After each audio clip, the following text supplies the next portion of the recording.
din ve vicdan özgürlüğünün bir tezahürü olan başörtüsü yıllardır siyasal bir simge olarak nitelendirilip kamusal hayatta kişi özgürlüğünün, çalışma hürriyetinin ve kamu hizmetleri alma hakkının kullanımına engel görülmüş ve bu nitelemeyle bir soruna dönüştürülmüştür. Bu hakkın kullanımına ilişkin kısıtlamalar kimi zaman yasal ve idari düzenlemelere dayandırılmış, kimi zaman da fiilen uygulanmıştır. Türkiye Barolar Birliği meslek kurallarında da bu kısıtlayıcı anlayışın ürünü olan ve avukatların başları kapalı bir şekilde görev yapamayacaklarına ilişkin düzenlemenin yürütmesi Danıştay 8. Dairesi tarafından bir meslektaşımızın yapmış olduğu başvuru üzerine durdurulmuştur.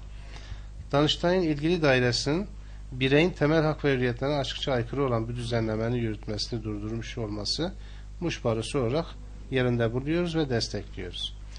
Gerek Danıştay'ın konuya ilişkin kararını gerekçesinde, gerekse bu karar etrafında yapılan avukatlık mesleğinin kamu hizmeti ya da serbest meslek olması tartışmasının hiçbir temel hakkın kullanımının önünde bir engel teşkil etmeyeceğini, bireylerin inanç ve inanmama hürriyetiyle çalışma hürriyeti arasında seçim yapmaya zorlanamayacağını düşünmekteyiz.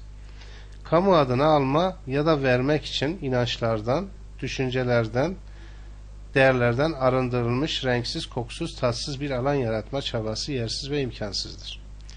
Kamusal alan olabildiğince siyasaldır. Bu alanda sınırlanan her bireysel hakkın boşluğunu daha güçlü olan birey ve anlayışlar doldurur ki, aksine bu durum eşitsizlik kaynağıdır. Verilecek kamu hizmetini ve hizmetin verilme biçimini niteleyen objektifliği ve tarafsızlığı kişi hürriyetini sınırlayacak şekilde yorumlamanın günümüz dünyasında bir karşılığı kalmamıştır.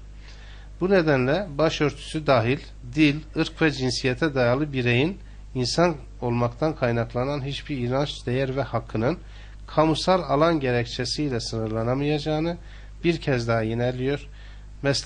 Meslektaşlarımızın yargılama faaliyetlerinin her alanda başörtüsüyle çalışabilmesinin önünü açan bu kararı destekliyoruz.